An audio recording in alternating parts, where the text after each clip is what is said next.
আজ আরজুর স্বপ্নের নীড়ে উৎসবের আমেজ। আত্মীয় স্বজন, বন্ধুবান্ধব সবাই উপস্থিত।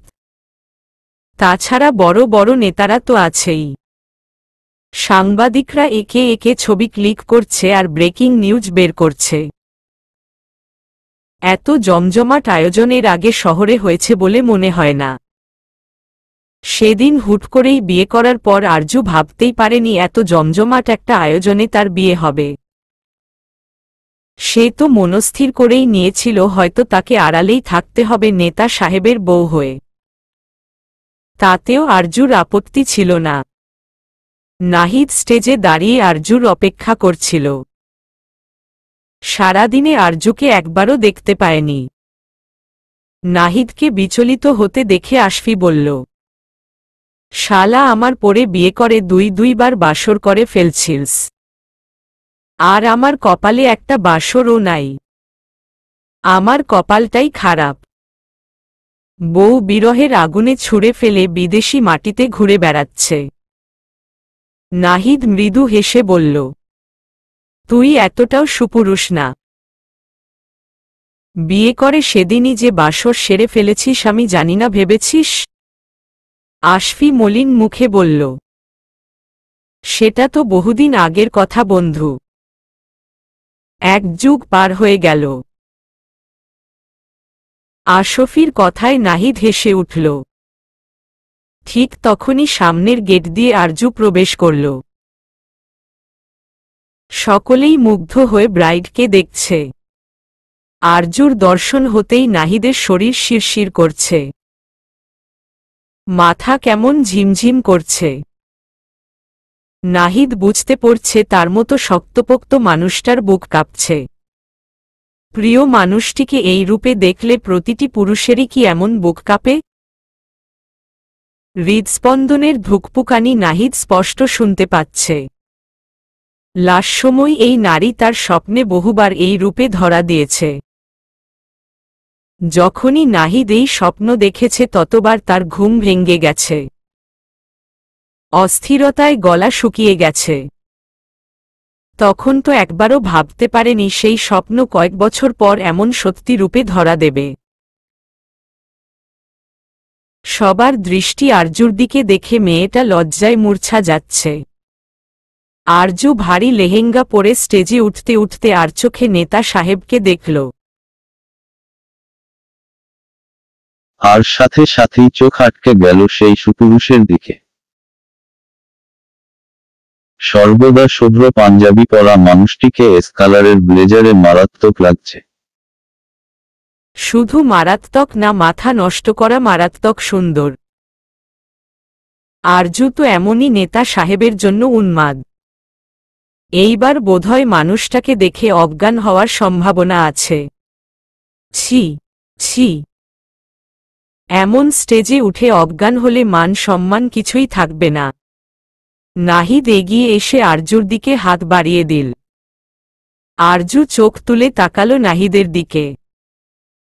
মুচকি হেসে প্রিয় মানুষটির হাতটি ধরল। আরজুকে স্টেজে তুলেই নাহিদ কানের কাছে ফিসফিস করে বলল, আরজু তুমি কি আমাকে বেশি দিন বাঁচতে দিতে চাও না?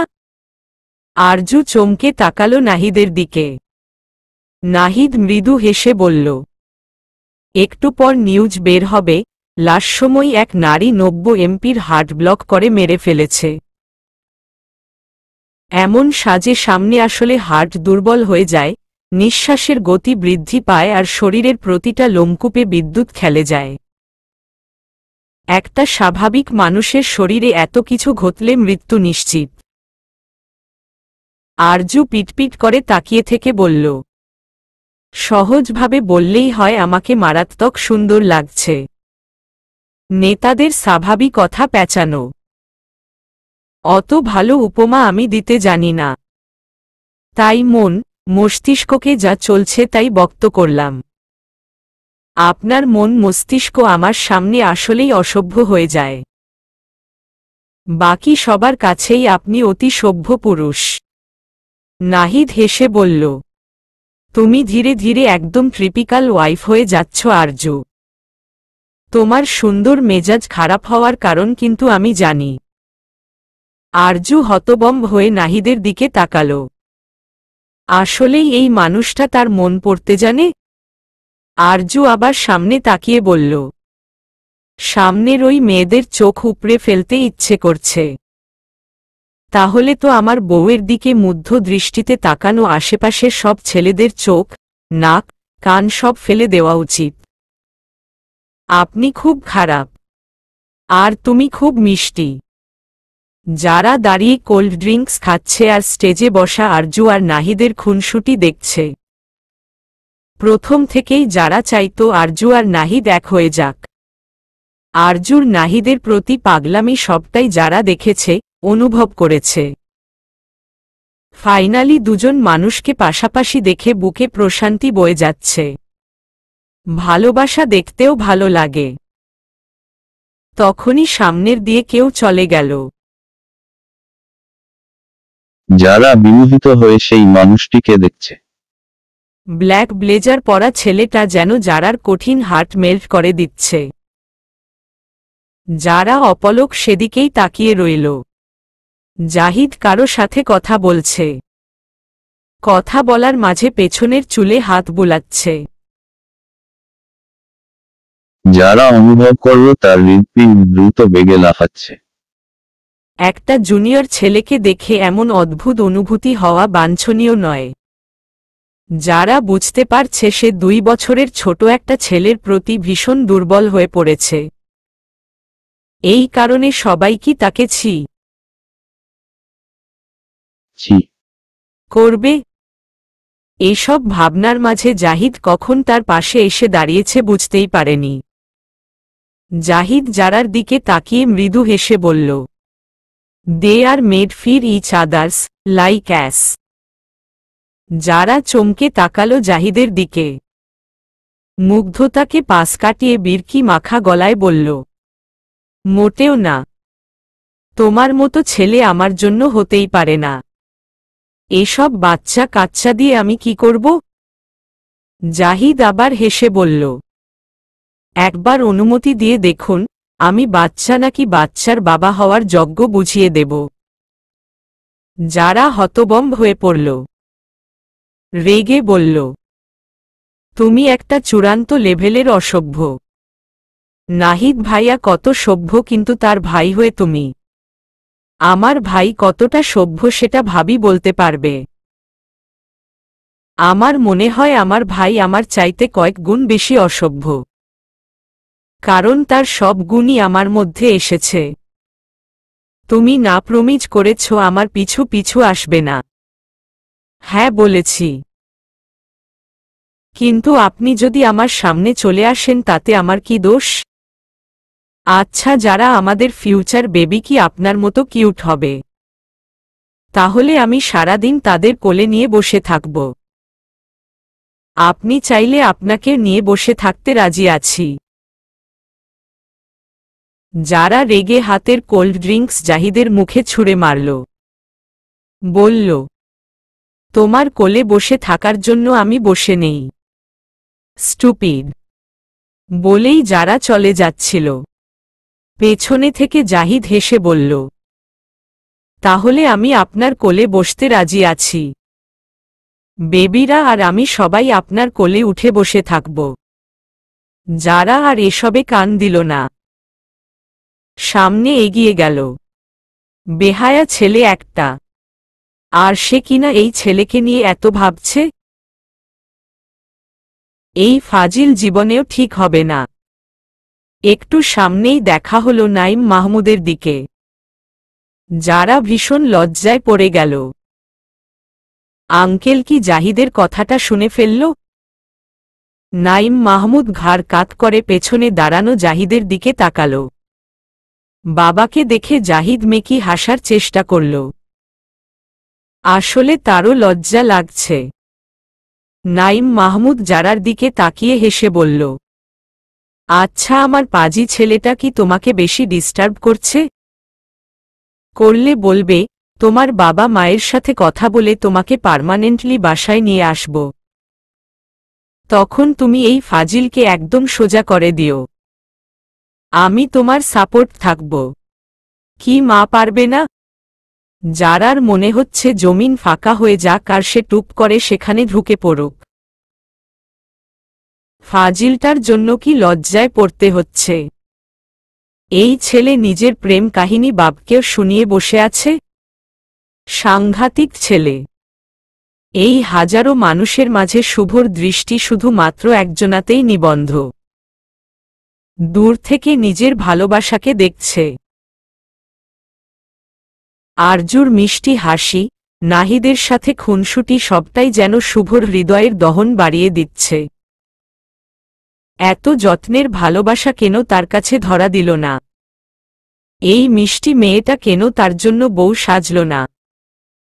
সবার সামনে নিজেকে স্বাভাবিক দেখালেও শুভ নিজে জানে কি তীব্র যন্ত্রণায় তার প্রতিটি রাত কাটে। এত বছরের যত্নে গড়া ভালোবাসা, অনুভূতি সব কি এক নিমিষেই ভুলে যাওয়া সম্ভব? শুভ তো পারছে না আরজুকে ভুলতে। শুভ ছল ছল চোখে তাকিয়ে দেখল আরজু তার দিকে ভ্রু কুঁচকে তাকিয়ে আছে। দুজনের দৃষ্টি বিনিময় হতেই আরজু ইশারায় বুঝাল কি হয়েছে। শুভ মৃদু হেসে ইশারা করল, কিছু না। তোকে অসম্ভব সুন্দর লাগছে। আরজু লাজুক হেসে নাহিদের দিকে ইশারা করে বুঝাল, আমাদের মানিয়েছে। শুভ আঙ্গুলের ইশারায় দেখল, ফাটাফাটি মানিয়েছে। আরজু হেসে উঠল। শুভ যেন আর নিজেকে ধরে রাখতে পারছে না। সেখান থেকে দ্রুত চলে আসল। ফুয়াদ এতক্ষণ সবটাই দেখছিল, তাই শুভর পিছু পিছু আসল। দেখল শুভ বাগানের সাইড এসে দাঁড়িয়ে আছে। বারবার তার শরীর মৃদু কেঁপে কেঁপে উঠছে। ফুয়াদ জানে শুভর মনের অবস্থা, তাই পেছনে কাঁধে হাত রেখে সান্ত্বনা দেওয়ার চেষ্টা করল। শুভ আচমকাই ফুয়াদকে জড়িয়ে ধরে কেঁদে উঠল। বলল, আমি আরজুকে ভুলতে কেন পারছি না? ওকে সারা জীবন সুখী দেখতে চেয়েছি। আজ যখন ও সবচাইতে বেশি সুখী তবে আমার কেন খারাপ লাগছে? তাহলে কি আমি ভীষণ স্বার্থপর? তুই স্বার্থপর না শুভ। তুই আরজুকে নিঃস্বার্থভাবে ভালোবেসেছি। মেয়েটা ভীষণ ভাগ্যবতী জানিস। দুজন পুরুষের শুদ্ধতম ভালোবাসা পেয়েছে। নিজেকে সামলে নে। একবার আশেপাশে চোখ বুলিয়ে দেখ, হয়তো অন্য কেউ তোকে এমন প্রগাঢ়ভাবে ভালোবেসে কষ্ট পাচ্ছে। তোকে দূর থেকেই চাইছে, তোর জন্য অতল গহ্বরে মতো ভালোবাসা নিয়ে অপেক্ষা করছে। রিমি দূরে দাঁড়িয়ে সবটাই দেখছিল। তার দুচোখ বেয়ে অশ্রু ঝরছে। শুভ কখনোই আরজুকে ভুলবে না রিমি জানে। কিন্তু তবুও সে মিথ্যে আশা নিয়ে বসে আছে। সব ভালোবাসা পূর্ণতা পাবে এমন তো নয়। কিছু ভালোবাসার জন্মই হয় অপেক্ষার জন্য, প্রণয় দহনে পুড়ে ছাই হওয়ার জন্য। আর সেই প্রণয় মজেছে শুভ আর রিমি। দুজনই ভালোবেসে দগ্ধ হচ্ছে। জোছনা স্নাত রাত। চারদিকের উৎসব থেমেছে অনেকক্ষণ আগেই। একে একে কোলাহল থেমেছে। সেই চেনা পরিচিত ঘরটায় বসে আছে আরজু। তবে আজ ঘরটা একদম অন্যরকম। নানান ফুলের সুবাসে মৌ মৌ করছে চারপাশ। এই ফুলের মেলায় আভিজাত্যে ঘেরা ঘরটি যেন দ্বিগুণ প্রাণবন্ত হয়ে উঠেছে। আরজু সেই চিরচেনা বিছানায় বসে প্রিয়তম মানুষটির অপেক্ষায়। আরজুর হঠাৎ হাসি পেল। বিয়ের এতদিন পর বাসর। বাসর তো তাদের বহুবার হয়েছে। প্রিয় মানুষটাকে গভীরভাবে বহুবার অনুভব করেছে। তবুও কেন আরজুর আজ অদ্ভুত অনুভূতি হচ্ছে? শরীর শিরশির করছে, অস্থিরতা বাড়ছে। সবচাইতে বড় কথা আরজুর লজ্জা লাগছে। নাহিদ দরজা ঠেলে রুমের মধ্যে পার্পেল লেহেঙ্গা পরা একটা বউকে ঘোমটা পরা বসে থাকতে দেখল। নাহিদের হাসি পেল আরজুর লাজুক অবস্থা দেখে। নাহিদ অনুভব করল আজ তাদের অফিসিয়াল বিয়ে ছিল। তাই এই চাঁদনি রাতটিও প্রথম এইভাবে তাদের জীবনে আসল। নাহিদ এগিয়ে এসে আরজুর মুখোমুখি বসল। ঘোমটা তুলে দেখল মায়াবতী বউকে। আরজু যেন লজ্জায় কোথায় লুকাবে খুঁজে পাচ্ছে না। যেই পুরুষের বুকে বহুবার নগ্ন দেহে লেপ্টেছিল তার সামনে এমন লজ্জা পাওয়া কি অদ্ভুত না? তাই আর চোখে নাহিদের দিকে তাকিয়ে আমতা আমতা করে বলল, দেখুন না জেরিন আমাকে এমন মূর্তির মতো বসিয়ে দিয়ে গেল। আমি কি নতুন বউ নাকি? নতুন বউ তো অবশ্যই। নতুন বউ, নতুন বাসর, সবটাই নতুন করে হবে। আরজু লজ্জা পেয়ে মুখ ঘুরিয়ে নিল। অসভ্য নেতা। নাহিদ আরজুর চিবুকে আলতো ছুঁয়ে নিজের দিকে ঘুরিয়ে বলল, আমি তো প্রতিনিয়ত তোমাকে নতুনভাবেই আবিষ্কার করি। তুমি পাশে থাকলে আমার প্রতিটি ভোরে নতুন সূর্য উঠে। আরজু মুচকি হাসল। বলল, আমার কেমন যেন লজ্জা লাগছে। ছোটবেলা থেকেই আমার বউ সাজার অনেক শখ ছিল। খালামণি প্রায় আমাকে সাজিয়ে দিত। আর নিজেই খুশিতে কাঁদত। বলতো, আরজু তোকে বউ সাজলে মারাত্মক সুন্দর লাগবে। যেদিন তোর বিয়ে হবে আমি সারাক্ষণ শুধু তোকেই দেখব। কথাটা সত্যি হয়েছে। আমাকে দেখেই সে কেঁদে বুক ভাসিয়েছে। বলেই আরজু হাসল। কিন্তু তার দুচোখ ভরে উঠল। নাহিদ জানে মেয়েটা পাগলাটে আর ভীষণ আবেগপ্রবণ। তাই আরজুর কপালে উষ্ণ স্পর্শ দিয়ে বলল, খালামণি ঠিক বলেছে। তোমাকে বউ সাজে মারাত্মক না শুধু ভয়ঙ্কর সুন্দর লাগছে। আরজু লাজুক হাসল। নাহিদ বিছানা ছেড়ে উঠে ক্লোজেট থেকে কিছু বের করল। আরজুর মুখোমুখি বসে বলল, অফিসিয়ালি আমাদের কখনো বাসর হয়নি। তাই তোমাকে এই বিশেষ জিনিসটা গিফট করা হয়নি। আজ তোমাকে খুব স্পেশাল কিছু দিতে চাই। বলেই নাহিদ রূপার একজোড়া নূপুর বের করল। শান্ত সুরে বলল, আমার মায়ের নূপুর। আমি ছোটবেলায় এই নূপুরগুলো খুব পছন্দ করতাম।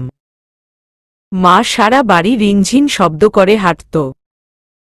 আর আমি মায়ের পিছু পিছু ছুটতাম। জানি খুব দামি কিছু না, কিন্তু আমার জন্য অতি মূল্যবান। তোমাকে বিশেষ কোনো দিনে এটি দেব বলে ভেবেছিলাম। আজকের চাইতে বিশেষ দিন আর হতেই পারে না।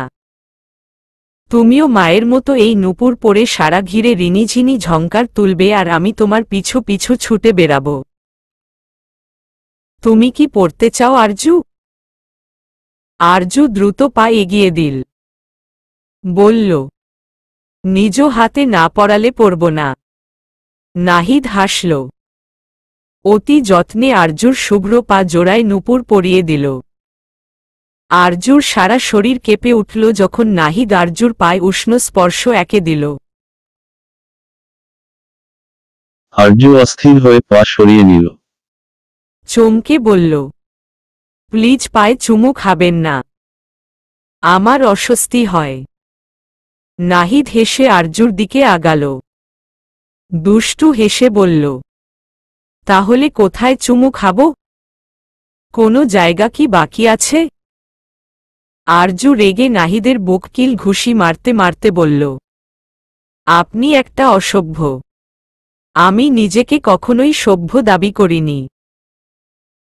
আরজু কিছুক্ষণ নীরব থেকে বলল, আমিও আপনাকে আজ সারপ্রাইজ গিফট দিতে চাই। নাহিদ ব্রু কুঁচকে তাকাল। আরজু লজ্জায় নাহিদের দিকে তাকাতে পারছে না।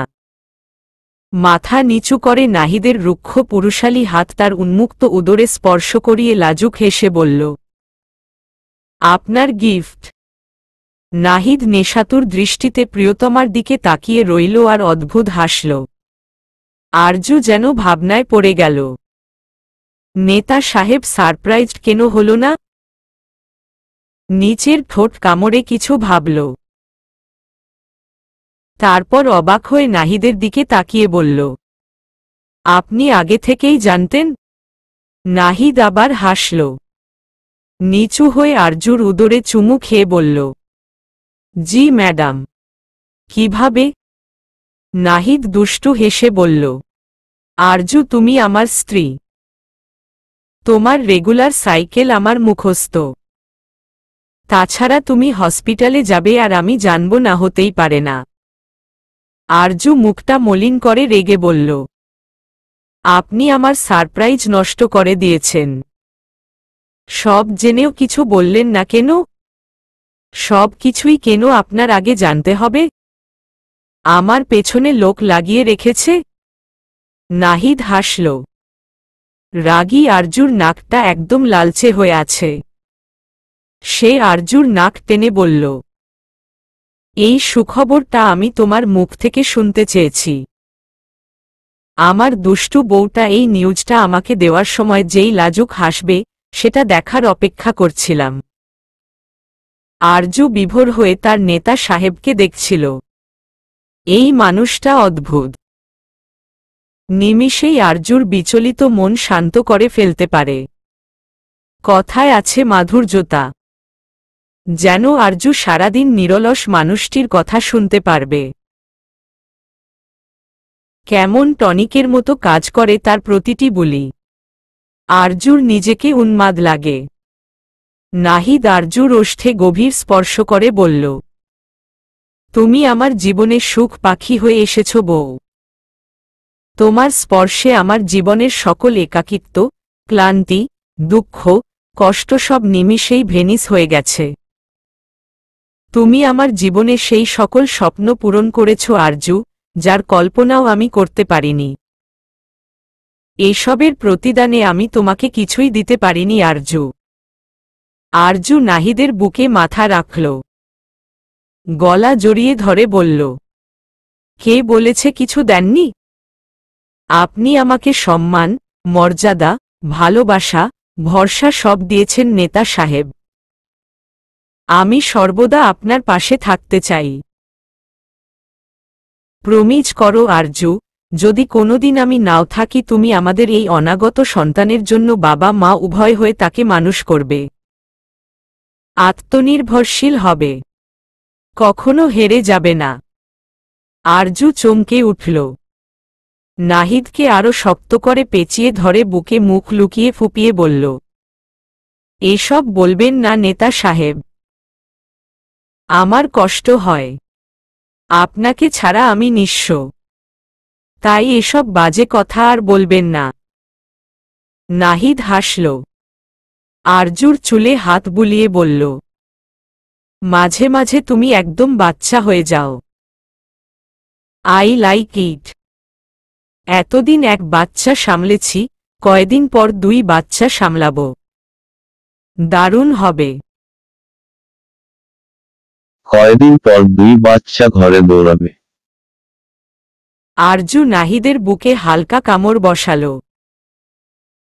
আর বলল, আমাকে কোনো দিক দিয়ে বাচ্চা মনে হয়?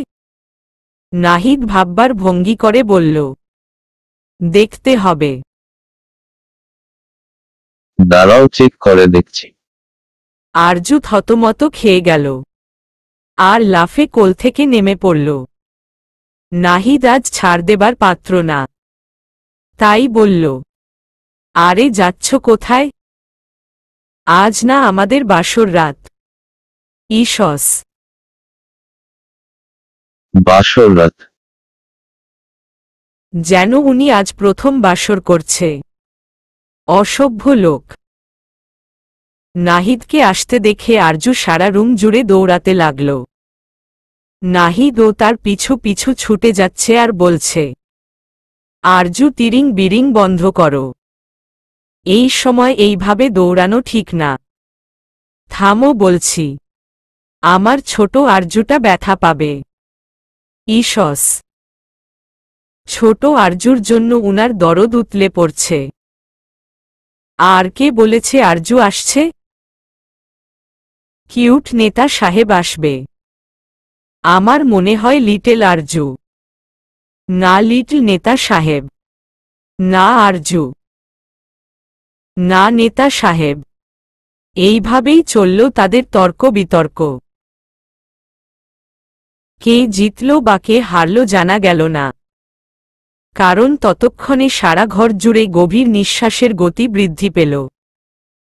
এই স্নিগ্ধ রাত কারো জন্য মধুর তো কারো জন্য বিষাক্ত। পূর্ব আকাশে সাদা তুলোর মতো মেঘ জমেছে। মৃদু শীতল হাওয়া বইছে চারপাশে। পরন্ত বিকেলে ক্যাফেতে বসেছে বন্ধুমহল। কয়েক মুহূর্ত আগে আরজুর বলা কথায় সকলে কয়েক সেকেন্ডের জন্য স্তব্ধ। যারা মুখ হা করে রইল কিছুক্ষণ। তারপর বলল, কি সত্যি তুই কনসিভ করেছিস? রিমি বোকার মতো বলল, মাত্র না তোদের বিয়ে খেলাম। এত জলদি কেমন করে সম্ভব? ফুয়াদ রিমির মাথায় চাপড় মেরে বলল, ব্যাপার একটা। মাত্র তো রিসেপশন খেলি, বিয়ে তো আগেই হয়েছে। রিমি মলিন মুখে মাথায় ঘষতে লাগল। ব্যথা ভালোই পেয়েছে। যারা হেসে আরজুকে খোঁচা মেরে বলল, নেতা সাহেব আনরোমান্টিক, গম্ভীর হেন তেন কত কিছু। তাহলে জুনিয়র কি আকাশ থেকে টপকাল?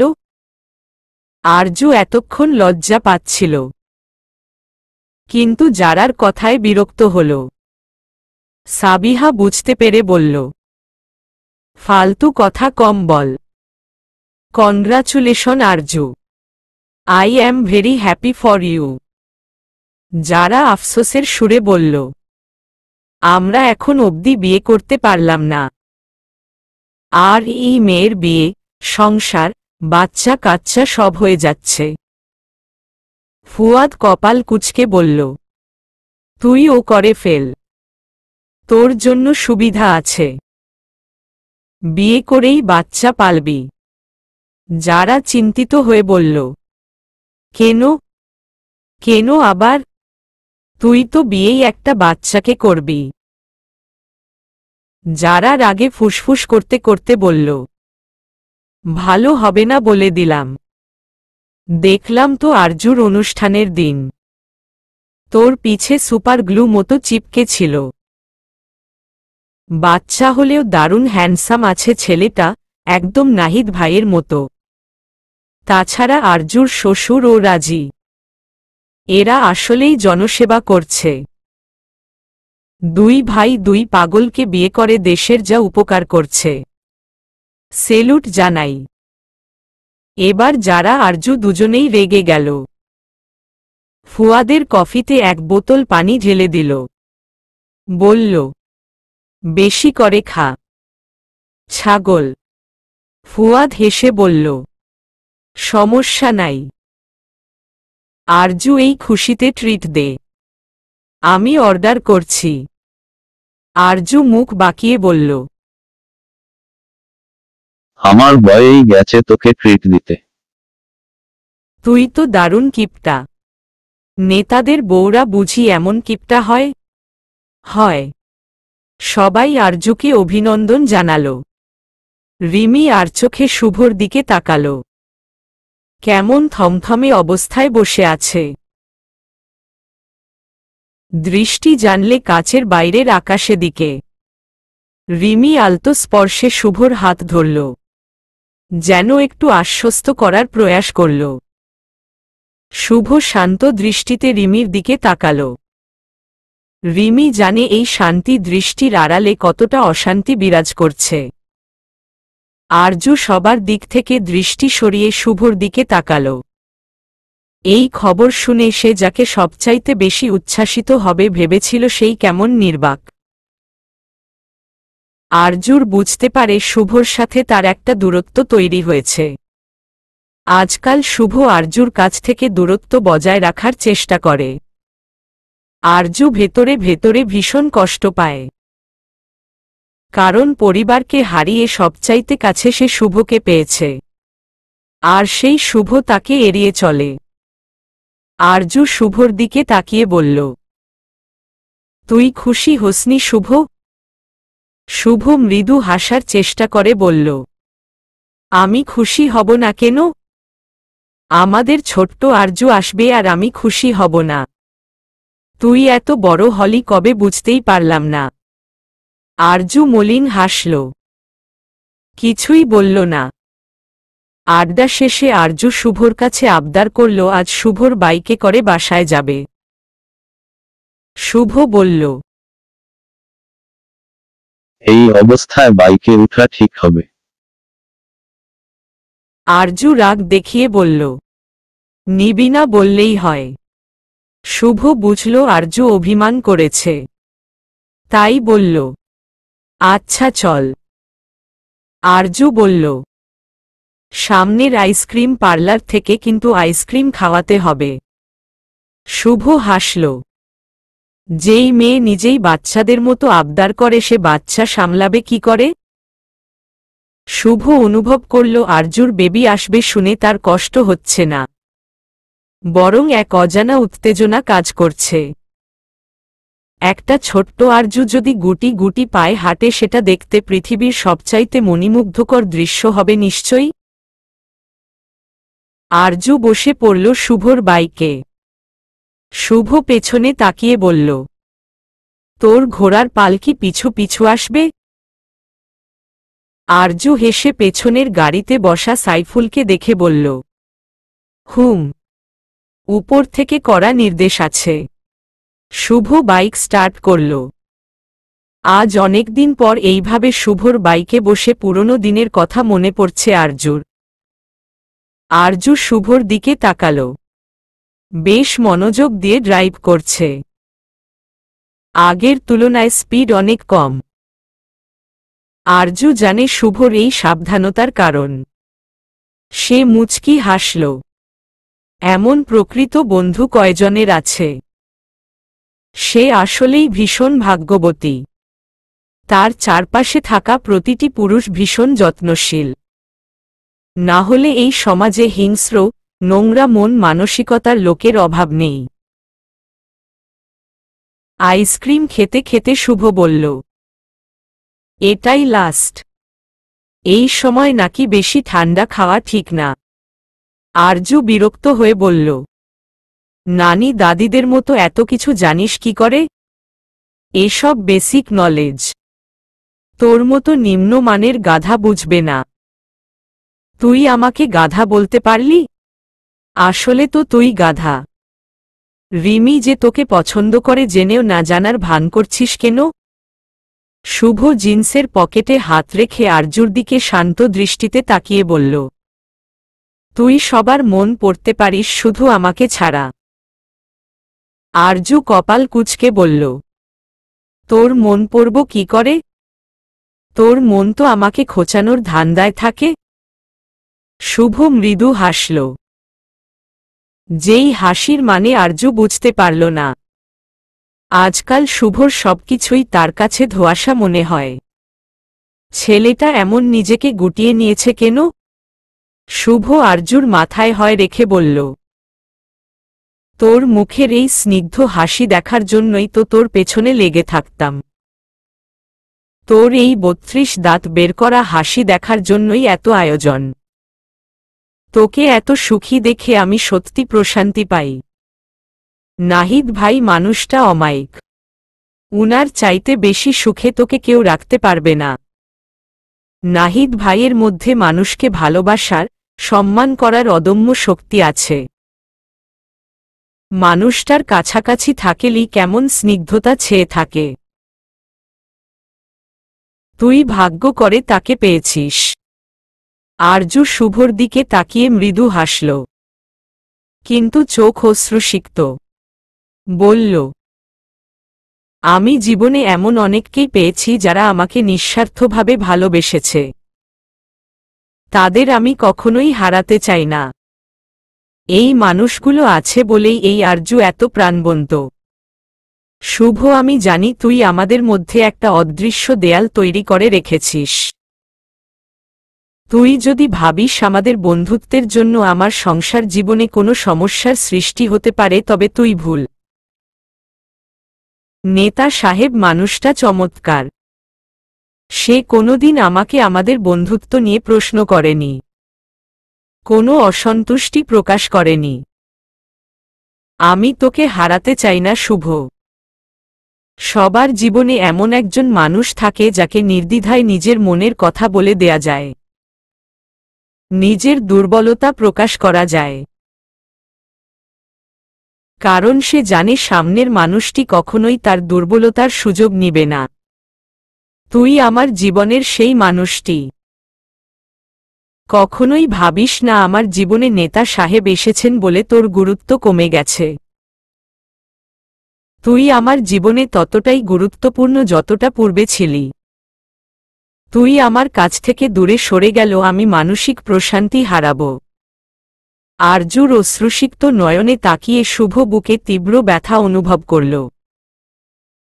আজ ভীষণ আফসোস হল, তাদের এই মিষ্টি সম্পর্কের মাঝে তার এই ভালোবাসার উৎপত্তি না হলেই ভালো হতো। তাহলে আর এত লুকোচুরি, অস্থিরতা থাকত না।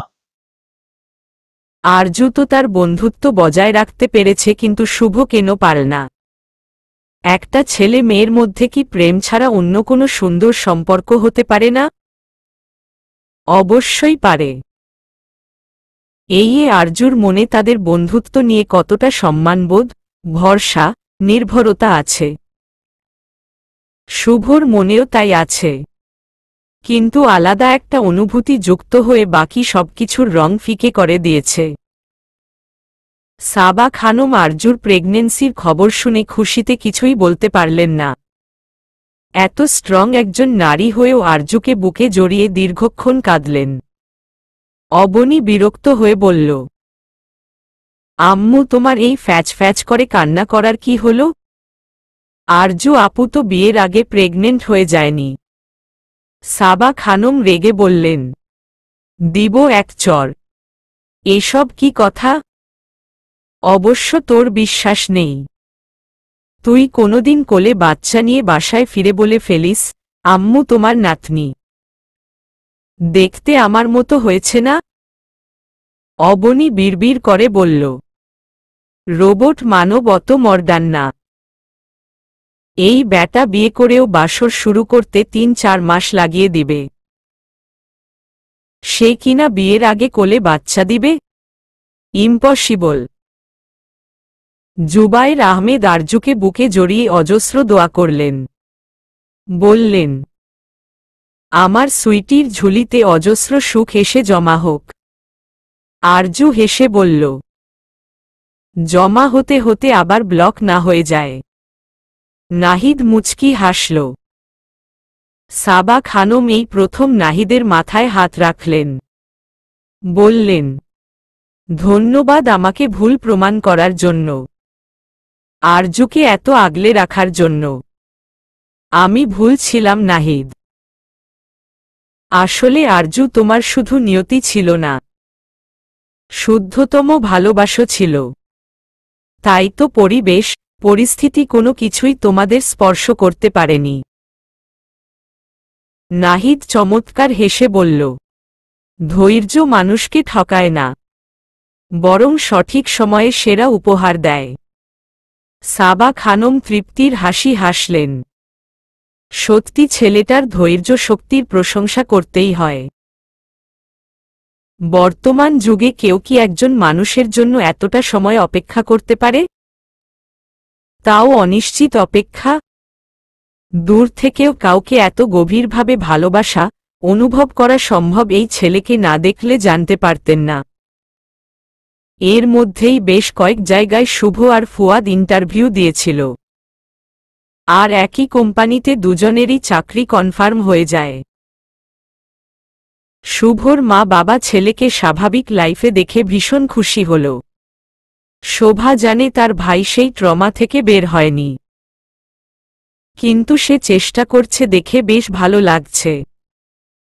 শোভা মৃদু হাসল, কিন্তু তার চোখ চক চক করছে। তারা দুই ভাই বোন ভালোবাসার ক্ষেত্রে বেশ খারাপ ভাগ্য নিয়ে জন্মেছে।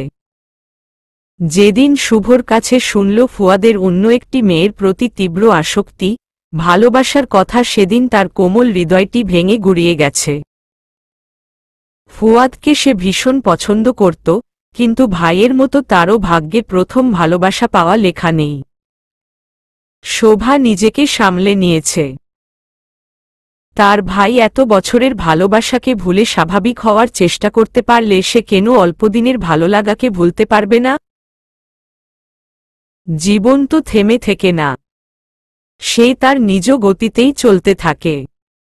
ফুয়াদের চাকরির খবর শুনে তার বাবা মা দুজনেই রেগে গেলেন। তাদের নিজেদের কোম্পানি থাকতে ছেলে কেন অন্যত্র চাকরি করবে? তাদের এই অর্থ প্রতিপত্তির একমাত্র উত্তরাধিকারী হয়ে সাধারণ মানুষের মতো জব করবে, সেটা যেন তারা মানতেই পারছেন না। ফুয়াদ নিজের সিদ্ধান্ত অনড়। সে বলল, তোমাদের এইসব কিছুতে আমার কোনো ইন্টারেস্ট নেই। আমি নিজের ক্যারিয়ার নিজে গড়ব। ফুয়াদের মা রেগে বললেন, এত পরিশ্রম আমরা কার জন্য করেছি? তোমার জন্য, তোমার বেটার ফিচারের জন্য। ফুয়াদ মেকি হাসল, বলল, মম, তোমরা কখনো বুঝতেই পারোনি আমার আসলে কি প্রয়োজন। আমার তোমাদের অঢেল অর্থের প্রয়োজন কখনোই ছিল না। মম, আমি ছোটবেলা থেকে অল্পতে সন্তুষ্ট থাকতাম। আমি শুধু চাইতাম তোমরা আমার পাশে থাকো। আয়াদের কাছে বড় হয়েছি আমি, অথচ তখন আমার মায়ের প্রয়োজন ছিল। ব্যথা পেলে আমি মাকে খুঁজতাম, মায়ের হাতে খেতে চাইতাম, মায়ের একটু আদর খুঁজতাম। কিন্তু তোমরা ছিলে না। আমার ছেলেবেলা দুর্বিষহ করে তোমরা আমার জন্য কিছু করনি। করেছ নিজেদের স্ট্যাটাস রক্ষা করার জন্য। তাই তোমাদের সেই অর্থের প্রয়োজন আমার নেই। ফুয়াদের মা বাবা ছেলের সিদ্ধান্তে আহত হলেন। ফুয়াদ ছোটবেলা থেকেই ভীষণ জেদি, যা ভাবে তাই করে। ফুয়াদের মায়ের আজকাল আফসোস হয়, নিজেদের ক্যারিয়ারের পেছনে ছুটতে যেয়ে ছেলেটাকে কখনোই সময় দেয়া হয়নি। তারা ব্যবসায় সফল হলেও আদর্শ বাবা মা হতে পারেনি। ফুয়াদ লামিয়াকে এই সুখবর জানাল। মেয়েটা ভেতরে ভেতরে প্রচণ্ড খুশি হলেও বাহিরে তা প্রকাশ করেনি। ফুয়াদ লামিয়ার হাত ধরে বলল, আমি জীবনের শেষ অবধি তোমার হাত ধরে রাখব, এক মুহূর্তের জন্য ছাড়ব না। বাবার যোগ্যতায় নয়, নিজ যোগ্যতায় তোমাকে নিজের করব। আমাদের ছোট্ট একটা সংসার হবে, সেখানে শুধু তুমি, আমি আর লামিসা থাকব। আমি অনেক বেপরোয়া একটা ছেলে, প্লিজ আমাকে সামলে নিও, একটু ভালোবেসে কাছে টেনে নিও। আমি তোমাকে দায়িত্বশীল একজন পুরুষ হয়ে দেখাব। মনে রেখো, এই পৃথিবীতে তোমরা একা নও। তোমাদের জন্য আমি ঢাল হয়ে সারা জীবন থাকব। মেয়েটা কিছু বলতে পারে না, ফ্যাল ফ্যাল করে তাকিয়ে থাকে সামনের অদ্ভুত এই মানুষটির দিকে। এমন যত্ন করে কেউ তাকে ভালোবাসেনি, কিন্তু এই মানুষটা তাকে নিঃস্বার্থভাবে ভালোবেসেছে। সে চাইলেও এই ছেলেটাকে ইগনোর করতে পারে না। এটা লামিয়ার সাধ্য নেই। সময় গড়ালো আরও কয়েকটা দিন। এর মাঝেই পুলিশ লিয়াকত আলীকে গ্রেফতার করেছে। তার বিরুদ্ধে করা বিভিন্ন বেআইনি কাজ আর দুর্নীতির অভিযোগ পুলিশ খতিয়ে দেখছে। তার বিরুদ্ধে সকল এভিডেন্স পেয়েছে তারা। সাদমানকেও গ্রেফতার করা হলেও সে জামিনে বের হতে পেরেছে। কিন্তু কিছুদিনের মধ্যে কেস বিজ্ঞ আদালতে উঠানো হবে। তার বিরুদ্ধে স্ট্রং কোনো এভিডেন্স না থাকলেও পুলিশ পিছিয়ে নেই। সাদমান ছিল লিয়াকত আলীর সহযোগী। লিয়াকত আলীর সব বেআইনি কাজে সাদমানের হাত আছে। লিয়াকত আলীকে সরাসরি ধরতে পারলেও এই সাদমানের মতো চতুর ছেলের জন্য যোগ্য প্রমাণ দিতে হবে। তাই পুলিশ একজোট হয়ে কাজ করছে। এসব খবরে পলিটিক্যাল পাড়ায় বেশ সমাগম তৈরি হয়েছে। এত বড় নেতার দুর্নীতির শিকড় ধরে টান দিতেই ডালপালা মেলা নেতারা আতঙ্কে আছেন। কখন তাদের নাম চলে আসে? দুর্নীতিবাজ নেতাদের মধ্যে নাহিদকে নিয়ে আতঙ্ক সৃষ্টি হয়েছে। এই শান্ত, গম্ভীর ছেলেটা কেমন এক থাবায় এত বড় নেতার কালো দিকটা উন্মুক্ত করে দিল, যা এতদিন অন্য কেউ পারেনি। নাহিদ এসব নিয়েই ব্যস্ত ছিল। এত ব্যস্ততার মাঝে নিজের প্রিয়তমকে সময় দেওয়ার তীব্র চেষ্টা করে যাচ্ছে। তাই তো আরজুকে করা প্রমিজ অনুযায়ী তাদের হানিমুনের প্ল্যান করে ফেলেছে। এই মুহূর্তে দেশের বাহিরে যাওয়া সম্ভব না হলেও দেশে ভেতরেই পাহাড়ের চূড়ায় হানিমুন মন্দ হবে না। আরজু শুনে লজ্জা পেল। বলল, আমিই প্রথম যে প্রেগন্যান্সিতে হানিমুনে যাচ্ছে। নাহিদ আরজুকে বুকে জড়িয়ে দুষ্টু হেসে বলল, আমি সর্বদা এগিয়ে চলি ম্যাডাম। হানিমুনের পরে যা ঘটত তা আগেই ঘটিয়ে ফেলেছি। আরজু লজ্জা পেয়ে নাহিদের বুকে কিল বসিয়ে দিল। নাহিদ আরজুর হাত আটকে ধরে বলল, মেরে ফেলবে নাকি? এমনি তোমার প্রেমে মরে পড়ে আছি। আর কি মারবে? আপনি সভ্য গোছের অসভ্য লোক। আমার মতো এত পাক পবিত্র নেতাকে অসভ্য বলছ? এমন প্রেমিক নেতা দেখেছ জীবনে? আরজু নাহিদের নাকে কামড় বসিয়ে বলল, প্রেমিক নেতা না ছাই। পরদিন নাহিদ আর আরজু চলে গেল সাজেকের উদ্দেশ্যে। নাহিদের অ্যাসিস্ট্যান্ট আসিফ তাদের ড্রাইভ করে নিয়ে গেল। আসিফ বেচারাকে একটু অস্থির দেখালো। তাই নাহিদ বলল, কি ব্যাপার আসিফ, তোমাকে এত অস্থির দেখাচ্ছে কেন? আসিফ একটু চমকে গেল। আমতা আমতা করে বলল, আসলে স্যার আপনি তো জানেন নতুন বিয়ে করেছি। নতুন মেরিড লাইফে নানান সমস্যায় আক্রান্ত আমি। বউকে যা বলি সে বুঝে তার উল্টোটা। আমি দক্ষিণ মেরুর আর সে উত্তর মেরুর। বলেই সে দীর্ঘশ্বাস ফেলল। নাহিদ হেসে বলল, বউ মানেই একটা জটিল অঙ্ক, বুঝলেন? এদের সঠিক সূত্রে সলভ না করলে খালি গরমিল ঘটেই যাবে, জীবনে মিলাতে পারবেন না। আরজু রাগান্বিত স্বরে বলল, একদম ফালতু কথা। বউকে একটু ভালোবেসে তার মন বুঝার চেষ্টা করুন, দেখবেন সবটাই সহজ। সাজেকের পাহাড়ের চূড়ায় একটা ভিলাতে উঠল তারা। শহরের কোলাহল ছেড়ে এই স্নিগ্ধ, মনোরম মেঘের রাজ্যে এসে আরজুর মনটাই ভালো হয়ে গেল। অতীতে তাদের বন্ধুমহলের সাথে সেই ট্রিপ, আর সেখানে নাহিদের সাথে কাটানো মুহূর্ত সব স্মৃতিচারণ করল আরজু। সবুজে ঘেরা উঁচু নিচু পাহাড় আর তাতে মেঘের খেলা দেখে মনের সকল ক্লান্তি নিমিষেই দূর হয়ে যায়। এতদিনের কর্মব্যস্ততার পর নাহিদের নিজেরও এই নিস্তব্ধ পরিবেশে বেশ অসাধারণ লাগছে। একটু রিফ্রেশমেন্ট বড্ড প্রয়োজন। সারাদিন সাজেকের নানান জায়গায় তারা ঘুরে বেড়াল। সময়টা বেশ চমৎকার কাটছে। সন্ধ্যা নামতেই তারা সেখানকার ট্রেডিশনাল খাবার ট্রাই করল। খোলা বারান্দায় একটা চেয়ারে নাহিদের কোলে বসে রাতের আকাশ দেখছে আরজু। রাত বাড়তেই চারপাশে উষ্ণ মাতাল করা হাওয়া বইতে শুরু করে। খোলা বারান্দায় তর তর করে বাতাস বইছে। নাহিদ পাতলা একটা চাদর গায়ে জড়িয়ে আরজুকে বুকের মাঝে জড়িয়ে রাখল। আরজু গুনগুন করে গান গাইছে। এত রোদ্দুর তুই এনে দিলি তাই। তোর বৃষ্টি আমি একটু পেতে চাই। এত রোদ্দুর তুই এনে দিলি তাই। তোর বৃষ্টি আমি একটু পেতে চাই। মেঘলা হয়ে যাক আরও ৫টা ১২ মাস। কোনো বিকেল বেলাতে তুই আমার হয়ে যাস, শুধু তুই, শুধু তুই। আর চাইছি না কিছুই, শুধু তুই, শুধু তুই।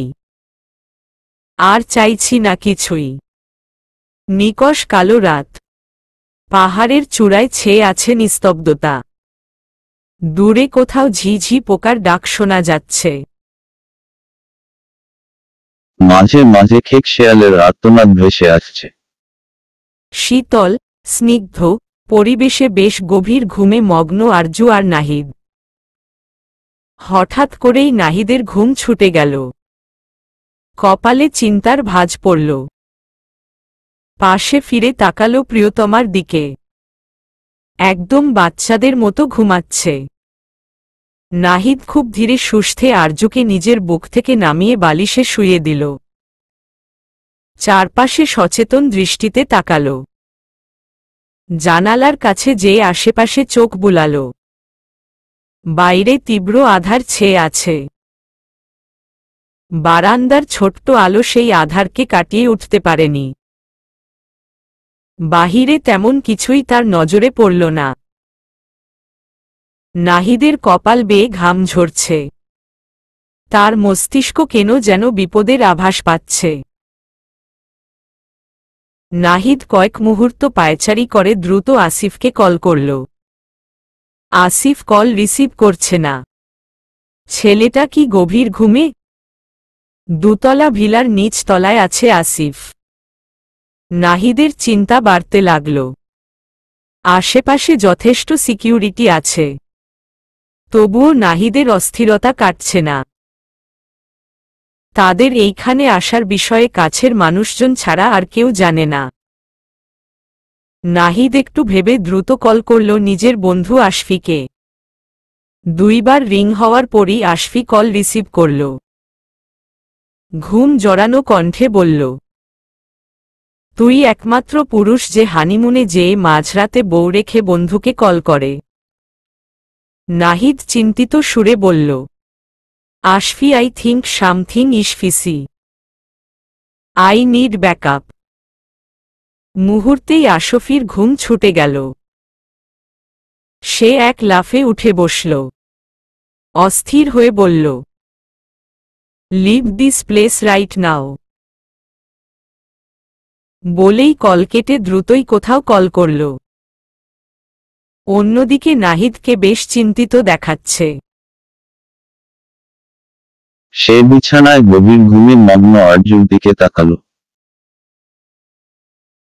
কি নিশ্চিন্তে ঘুমাচ্ছে মেয়েটা। নাহিদ আরজুর পাশে বসে পড়ল।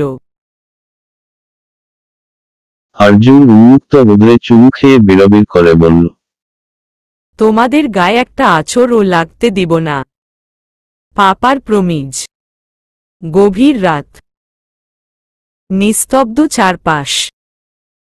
হাওয়ায় শীতলতা থাকলেও নাহিদ তর করে ঘামছে। খুব সাবধানে সে সিঁড়ি বেয়ে নিচে নামছে। নাহিদ স্পষ্ট পায়চারি শব্দ পাচ্ছে।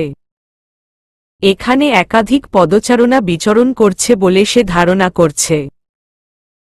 সিঁড়ি বেয়ে নিচে নামতেই একটু সামনে দুটি ঘর, যার একটিতে আসিফ আছে। নাহিদ একটু এগিয়ে যেতেই দেখল ফ্লোরের একপাশে তাজা রক্ত। নাহিদের কপালে চিন্তার ভাঁজ। কি হতে পারে আন্দাজ করতে পারল। নাহিদ সচেতন দৃষ্টি মেলে আশেপাশে দেখল।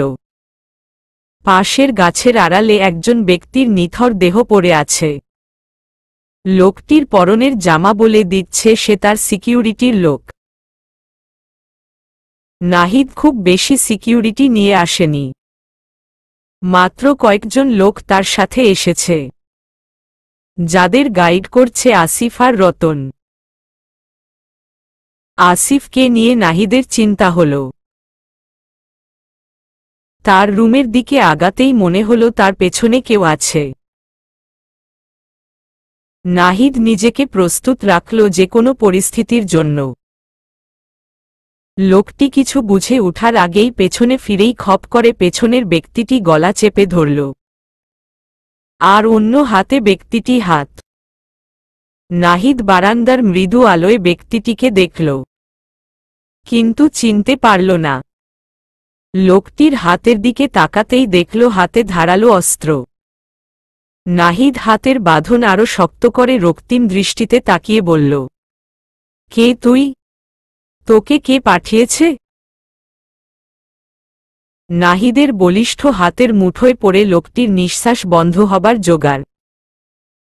লোকটির চোখ প্রায় উল্টে যাচ্ছে।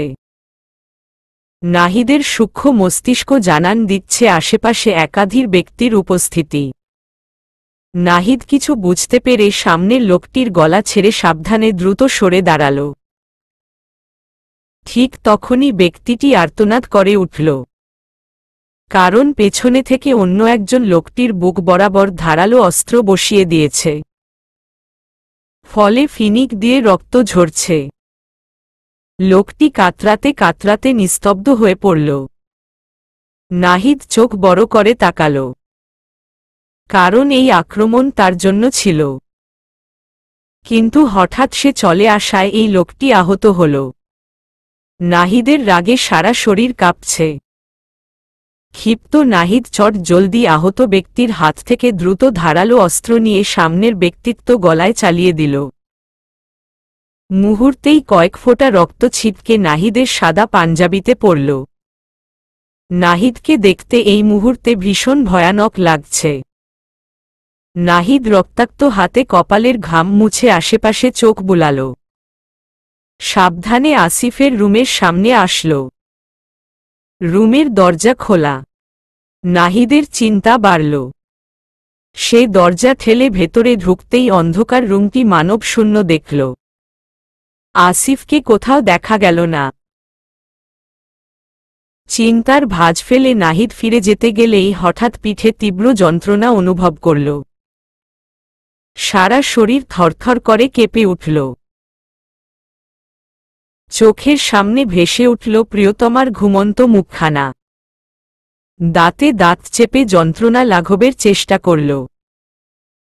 শুকনো ঢোক গিলে নাহিদ হাতের ধারালো অস্ত্র শক্ত করে ধরে পেছনে ফিরেই লোকটির বুক বরাবর আঘাত করল। মুহূর্তেই লোকটি মাটিতে লুটিয়ে পড়ল। নাহিদের কপাল বেয়ে ঘাম ঝরছে। শরীরে তীব্র যন্ত্রণা অনুভব করছে। সোজা হয়ে দাঁড়িয়ে থাকা মুশকিল হয়ে পড়েছে তার জন্য। পেছনে হাত দিয়ে পিঠে গেঁথে থাকা ছুরি একটানে সরিয়ে আনল। মুহূর্তেই তীব্র যন্ত্রণায় নাহিদ আর্তনাদ করল। চোখ বুজে জোরে জোরে নিঃশ্বাস ছাড়ল। ছুরিটা বেশি গভীর অবধি ঢুকতে পারেনি, তাই সে সহজেই সেটা বের করতে পেরেছে। কিন্তু তীব্র ব্যথায় নাহিদের শরীর কাঁপছে। তাজা রক্তে তার সাদা পাঞ্জাবি রক্তিম হয়ে গেছে। শরীর কেমন অসাড় হয়ে আসছে। নাহিদ দেয়ালে ধরে রুম থেকে বেরিয়ে আসল। হাতের অস্ত্রটি শক্ত করে মুঠোয় পুরে নিল। যা থেকে টুপ টুপ করে রক্ত ঝরছে। নাহিদ ভাবতেই পারছে না এত সিক্রেটভাবে এই জায়গায় আসার পরও কেউ কেমন করে তাদের ট্রেস করল। এই জায়গার বিষয়ে কেউ তেমন কিছু জানে না। নাহিদের মনে সন্দেহ হতে লাগল। এই কাজ কে করছে জানা জরুরি। জীবনের এমন মুহূর্ত তার জীবনে আগে আসলেও নাহিদ কখনোই ভীত হয়নি, বরং সকল পরিস্থিতি সাহসিকতার সাথে মোকাবেলা করেছে। কিন্তু আজ নাহিদ ভীত, কারণ তার প্রিয়সী তার পাশে। নিজের ক্ষতি হয় হোক, কিন্তু প্রিয়সীর দেহে ক্ষুদ্র আঁচড় ও লাগতে দিবে না। নাহিদ সিঁড়ির দিকে তাকাল। এই মুহূর্তে আরজুকে নিয়ে তার বের হতে হবে। কতজন এসেছে আক্রমণ করতে নাহিদের জানা নেই, তবে সেই সংখ্যা নেহাত কম নয় ধারণা করতে পারছে। কিন্তু এটা যে সবে শুরু ভালো করেই বুঝতে পারছে। নিজের দুর্বল শরীরটি নিয়ে নাহিদ উপরের দিকে যেতে লাগল। সিঁড়ির কাছে আসতেই সিঁড়ির ফাঁকে তার চোখ পড়ল। দেখল সিঁড়ির নিচে 4টি নিথর দেহ পড়ে আছে। তারা নাহিদের লোক ছিল। নাহিদের চোখ অশ্রুসিক্ত হল। এই মানুষগুলো নাহিদকে রক্ষা করতে যেয়ে নিজেদের প্রাণ বিসর্জন দিল। নাহিদ বহু কষ্টে সিঁড়ি বেয়ে উপরে উঠল। প্রচণ্ড ব্যথায় যেন তার শরীরের সব শক্তি নিঃশেষ হতে চলেছে। তাদের রুমে ঢুকতেই দেখল আরজু কাচুমাচু হয়ে বিছানায় বসে আছে। নাহিদকে দরজায় দেখে আরজু দ্রুত উঠে দাঁড়াল। আরজুর চোখে মুখে আতঙ্ক, চিন্তার ছাপ। আরজু এক মুহূর্ত দেরি না করে দৌড়ে এসে নাহিদের বুকে ঝাঁপিয়ে পড়ল। নাহিদ এক কদম পিছিয়ে গেলেও নিজেকে সামলে নিল। প্রিয়তমার স্পর্শে যেন শরীরের সকল যন্ত্রণা কমে যাচ্ছে। এইভাবেই চিরদিন বুকে লুকিয়ে থাকুক মেয়েটা। আরজু নাহিদের বুকে মুখ গুজে বিড় করে বলল, আপনি কোথায় ছিলেন নেতা সাহেব? জানেন আমার কত ভয় করছিল। হঠাৎ কারো চিৎকারে আমার ঘুম ভেঙে গেছে। কেমন সব অদ্ভুত শব্দ হচ্ছিল। পাশে তাকিয়ে দেখলাম আপনি নেই। কোথায় ছিলে? আরজু আর কথা শেষ করতে পারল না। নাহিদকে জড়িয়ে ধরায় তার হাতে কেমন তরল কিছু অনুভব করল। আরজু ধীরে ধীরে নাহিদের বুক থেকে মুখ তুলল। নাহিদের পিঠে বিচরণ করা ভেজা হাত সামনে আনতেই বিস্ফোরিত দৃষ্টিতে তাকিয়ে রইল। তার হাত তাজা রক্তে ভেজা। আরজু হাত দুটি অস্বাভাবিকভাবে কাঁপতে লাগল। রক্ত জিনিসটাই আরজুর জন্য আতঙ্ক। রক্ত দেখলেই বাবা মায়ের সেই বিভৎস রক্তাক্ত মুখটা ভেসে ওঠে। আরজু ভয়ার্ত দৃষ্টিতে নাহিদের দিকে তাকাতেই আরও চমকে গেল। শিরদাঁড়া বেয়ে ভয়ের সহিত ধারা গড়িয়ে পড়ল। নাহিদের শুভ্র পাঞ্জাবিতে রক্তের ছোপ ছোপ দাগ। আরজুর গলা শুকিয়ে আসল। শুকনো বুক মিলে নাহিদের দিকে তাকাতেই আরেক দফা চমকে গেল। তার নেতা সাহেব অসম্ভব ঘামছে। চোখ দুটি অসম্ভব লাল। শক্ত সবল মানুষটা ভীষণ দুর্বল, ঠিকমতো দাঁড়াতে পারছে না। বলিষ্ঠ মানুষটি যে মোটেও ঠিক নেই সেটা তাকে দেখেই বুঝতে পারছে।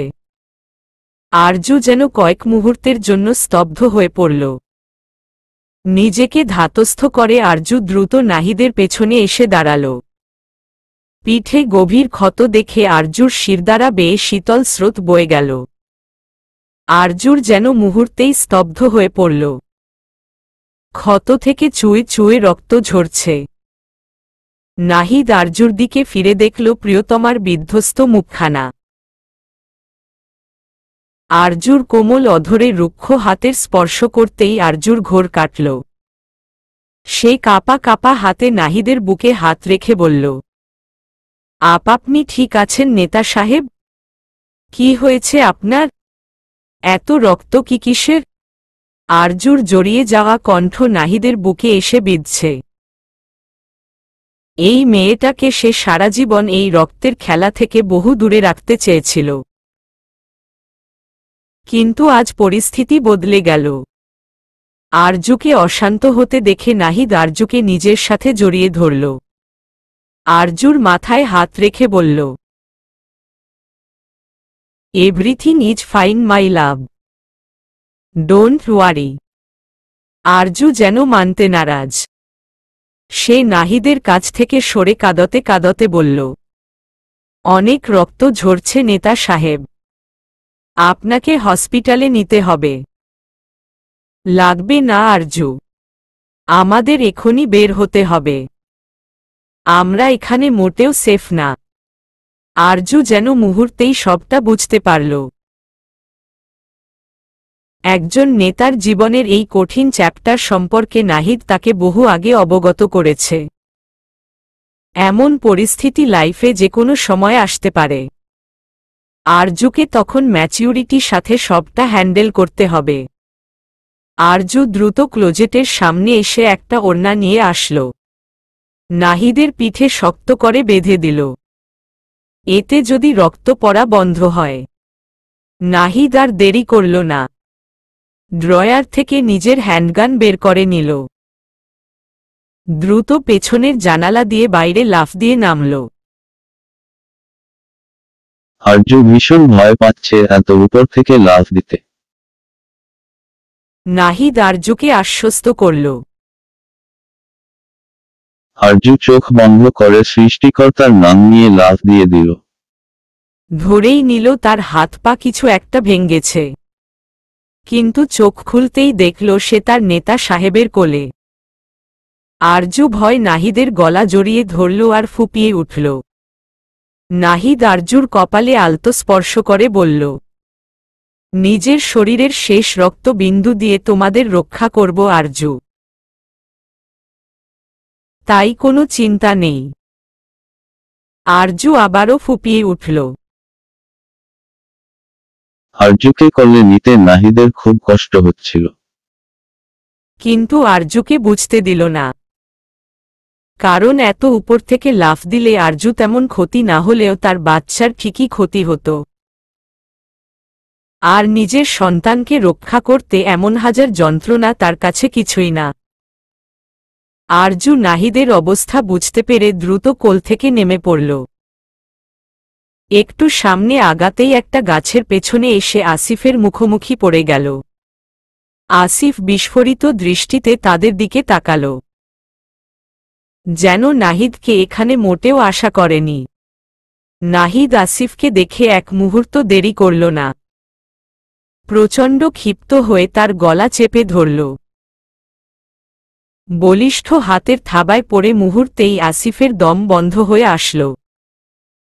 সে নিজেকে নাহিদের হাত থেকে ছাড়তে চেষ্টা করতে লাগল। আরজু হতবম্ব হয়ে তাকিয়ে আছে নাহিদের দিকে। নাহিদকে এই প্রথম এমন হিংস্র অবস্থায় দেখল। সর্বদা শান্ত, গম্ভীর মানুষটার এই রূপ আরজুর বুকে কাঁপন সৃষ্টি করল। রক্তিম চোখ জোড়া দিয়ে যে কাউকে ভৎস করে ফেলতে পারবে। আরজু যেন খানিকটা ভয় পেয়ে গেল। নাহিদ প্রচণ্ড ক্ষিপ্ত হয়ে বলল, বেঈমান কোথাকার! তোকে নিজের ভাই মনে করতাম, আর তুই ওদের সাথে হাত মিলিয়েছিস? এই জায়গার কথা অন্য কেউ জানে না। ওদের পক্ষে জানা অসম্ভব। গতকাল থেকেই তোর প্রতি আমার সন্দেহ হচ্ছিল, কিন্তু আমি নিজেকে বারবার বুঝিয়েছি তুই এমন করতেই পারিস না। তোকে তো কখনোই নিজের অ্যাসিস্ট্যান্টের মতো ট্রিট করিনি, বন্ধুসুলভ থেকেছি, নিজের আপন জন ভেবেছিলাম। তাহলে এমন বেইমানি কেন করলি? কত টাকার বিনিময়ে ওদের কাছে বিক্রি হয়েছিস বল? আসিফ দুচোখে অশ্রু বিসর্জন দিল। লজ্জায় যেন কুকিয়ে যাচ্ছে। বিশ্বাস অর্জন করতে বহুদিন লাগলেও সেটা ভাঙতে এক মুহূর্তও কম। এতদিনের অর্জিত বিশ্বাস সে আজ ভেঙে ফেলেছে। সে ফুপিয়ে উঠে বলল, আমাকে মাফ করবেন স্যার, আমি এমন বেইমানি করতে চাইনি। আমি তো সর্বদা আপনাকে নিজের আইডল মনে করেছি, আপনার মতো হতে চেয়েছি। আপনার সান্নিধ্যে থাকা আমার জন্য অনেক বড় প্রাপ্তি। কিন্তু আজ আমি অসহায় ছিলাম। ওরা গতকাল আমার মা বাবা আর স্ত্রীকে কিডন্যাপ করেছে। আমি অনেকবার আপনাকে বলতে চেয়েছি কিন্তু পারিনি। পুলিশকেও ইনফর্ম করার সাহস পায়নি। তাহলে তারা ওদের মেরে ফেলত স্যার। তারা ওদের বদলে এই জায়গার অ্যাড্রেস চেয়েছে। আমি ভীষণ অসহায় হয়ে পড়েছিলাম নিজের পরিবারের কাছে।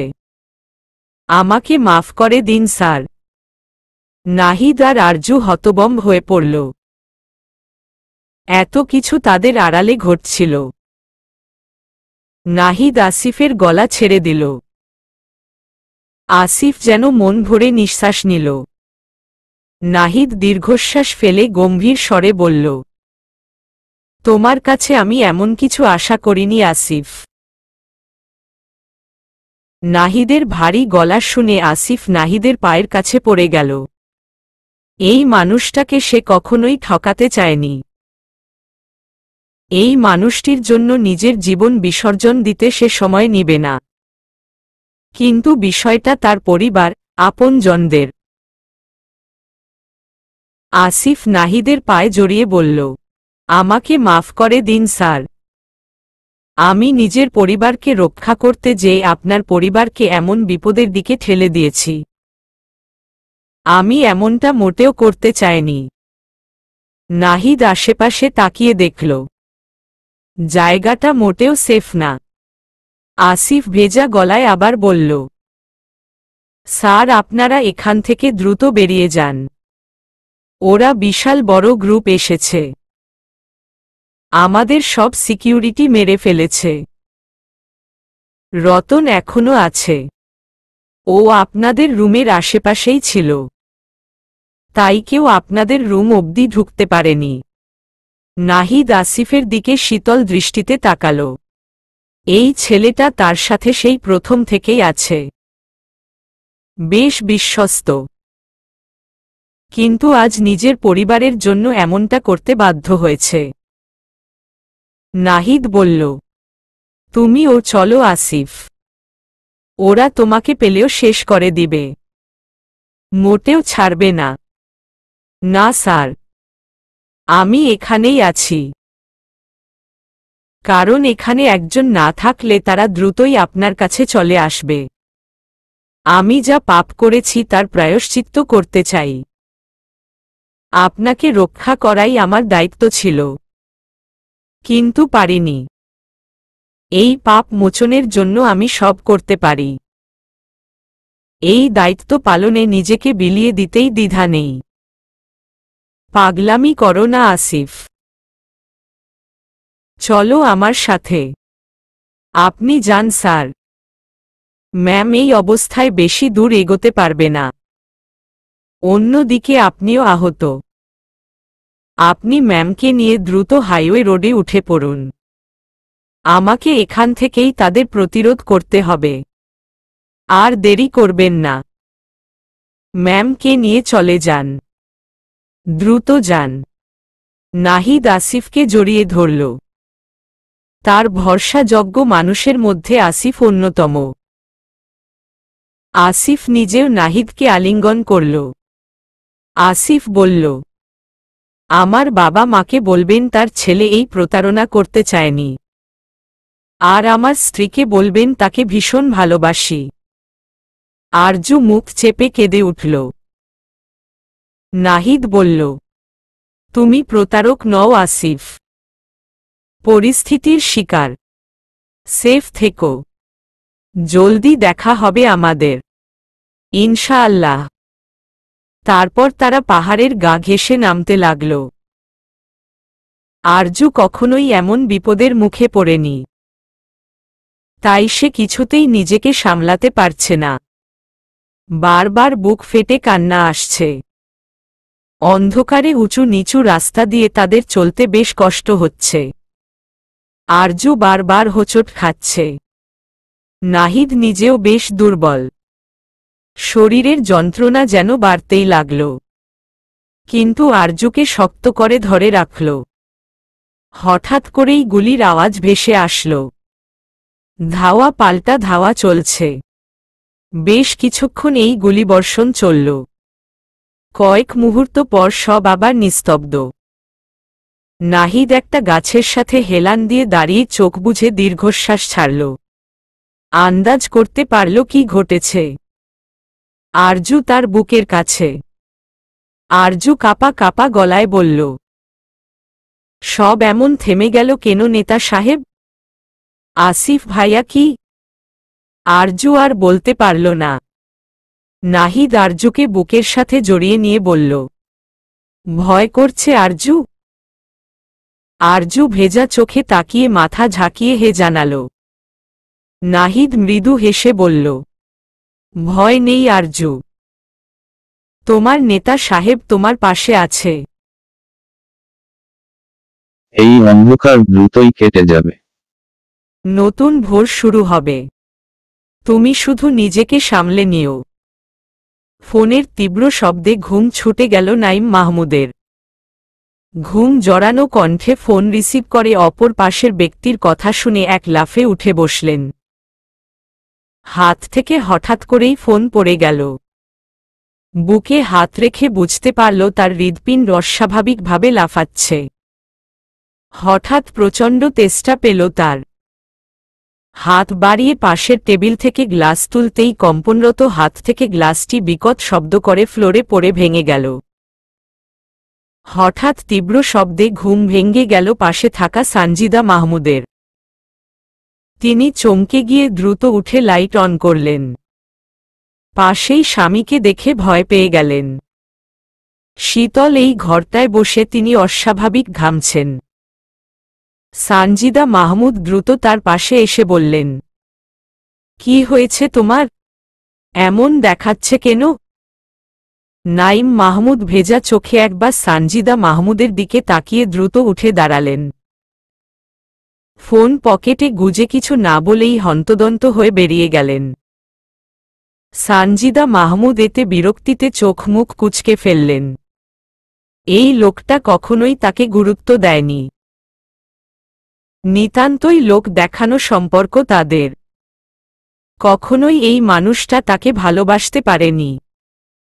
নাইম মাহমুদ দ্রুত কল করল ছোট ভাই নকিব মাহমুদকে।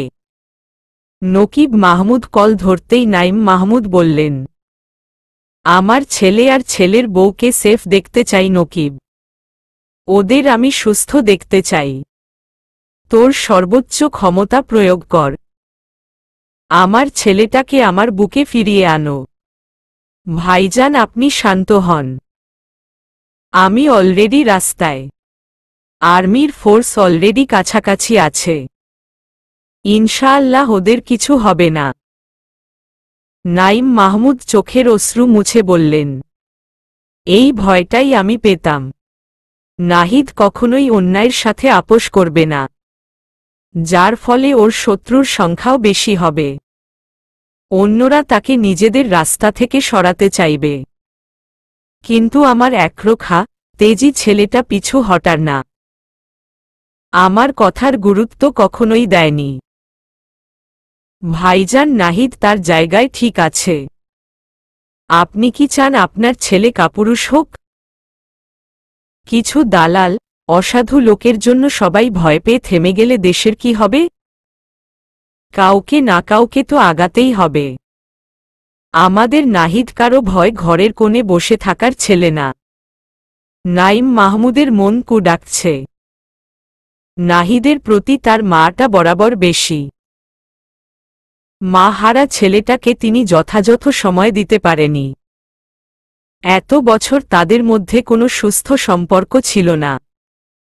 মাত্রই তো সবটা ঠিক হচ্ছিল, কিন্তু হঠাৎ এসব হচ্ছে। ছেলের কোনো ক্ষতি সে মানতে পারবে না। অন্যদিকে সেই মিষ্টি মেয়েটা, যে তার পুরো অগোছালো সংসার গুছিয়ে দিয়েছে, তার বংশের প্রদীপ যে আসতে চলেছে, তার জীবনও বিপর্যস্ত। নাইম মাহমুদ আর কিছুই ভাবতে পারছেন না। নাইম মাহমুদ কাউকে না বলেই গাড়ি নিয়ে বেরিয়ে পড়লেন। অনেকটা পথ চলার পর আরজু ভীষণ ক্লান্ত আর দুর্বল হয়ে পড়ল। নাহিদ নিজেও শরীরে জোর পাচ্ছে না। পিঠের ক্ষত থেকে অনবরত রক্ত ঝরছে। শুধুমাত্র মানসিক শক্তির বলে চলছে সে। আরজু আর হাঁটতে পারছে না। পায়ের কয়েক জায়গায় ছিলে গেছে। ভীষণ জ্বলছে। সে ক্লান্ত হয়ে একটা বড় গাছের গোড়ায় বসে পড়ল। নাহিদ তার ক্লান্ত দেহ খানা গাছের সাথে হেলান দিয়ে দিল। চোখে মুখে সব অন্ধকার দেখছে। ব্যথার মাত্রা বেড়েই চলছে। গরম আর ঘামে তারা ভিজে একাকার। আরজুর ভীষণ তেষ্টা পেল, কিন্তু মুখ ফুটে নাহিদকে কিছু বলল না, কারণ জানে এখানে পানি পাওয়া অসম্ভব। রাতের আধারে চাঁদের আলোয় নাহিদ আবছা দেখতে পেল বিধ্বস্ত, ভয় আর্ষ্ট, ক্লান্ত আরজুকে। নাহিদের হঠাৎ মনে হল এই পুষ্পের ন্যায় কোমল মেয়েটির তার ধ্বংসাত্মক জীবনে না আসাই শ্রেয় ছিল। কেন জোরালো আরজুকে নিজের জীবনে? চাইলেই কি আরজুকে নিজের কাছ থেকে দূরে রাখতে পারত না? কিন্তু তার অবচেতন মন বেইমানি করেছে, আরজুর সান্নিধ্য চেয়েছে। এই মিষ্টি মেয়েটা এমন অস্বাভাবিক জীবন ডিজার্ভ করে না। আরজু জোরে জোরে নিঃশ্বাস ছাড়ছে। নাহিদ আরজুর মাথায় হাত রেখে বলল, কষ্ট হচ্ছে? আরজু ঠোঁট ফুলিয়ে কেঁদে উঠল। মানুষটা এমন কেন? যেখানে নিজে এত গভীরভাবে আহত হয়ে আছে সেখানে মানুষটা তার কষ্টের কথা চিন্তা করছে। এমন গভীরভাবে কি কেউ কাউকে ভালোবাসতে পারে? এমন শুদ্ধ ভালোবাসা পাওয়ার যোগ্যতা কি আদৌ তার আছে? আরজু নাহিদের মুখোমুখি দাঁড়িয়ে নাহিদের কপালের ঘাম ওড়না দিয়ে মুছে দিতে দিতে বলল, আপনি পাশে থাকলে আমাকে কোনো কষ্ট উঠে পারবে না নেতা সাহেব। নাহিদ আরজুকে বুকে জড়িয়ে ধরল। আরজুর এলোমেলো চুলে গভীর চুমু খেল। আরজুর অস্বাভাবিক হৃদস্পন্দনের গতি টের পাচ্ছে সে। হঠাৎ দূরে দৃষ্টি পড়ল। দূরে কিছু আলো তাদের দিকে অগ্রসর হচ্ছে। বুঝতে পারল বিপদ তাদের দিকে ধেয়ে আসছে। আরজুকে শক্ত করে জড়িয়ে ধরে ফিসফিস করে বলল, জীবনে এমন অনেক পরিস্থিতি আসে আরজু যখন নিজের আবেগকে সাইডে রেখে বাস্তবতার সম্মুখীন হতে হয়। বিষাক্ত সত্যিকে হজম করে নিতে হয়। আমি জানি আমার আরজু অনেক স্ট্রং। এই মুহূর্তে হয়তো তোমাকে অনেক রক্তের খেলা দেখতে হতে পারে, কিন্তু আমি চাই তুমি পরিস্থিতি বুঝে রিয়্যাক্ট করো। এই মুহূর্তে নিজেকে নেতা সাহেবের আরজু না ভাবে তোমাকে এমপি নিবরাস নাহিদের স্ত্রী ভাবতে হবে। আর নাহিদের স্ত্রী কখনোই ভীতু হতে পারে না। পলিটিক্সের সুন্দর চাকচিক্য রূপের বিপরীত পাশ আজ তোমার সামনে ভেসে উঠেছে। নাহিদের কথা শুনে আরজু ভয়ে থর থর করে কাঁপতে লাগল। এমন পরিস্থিতিতে ৮-১০ জন সাধারণ মানুষ যেমন রিয়্যাক্ট করবে আরজু তাই করছে। এমন সংঘর্ষ, গোলাগুলি আরজুর জন্য প্রথম।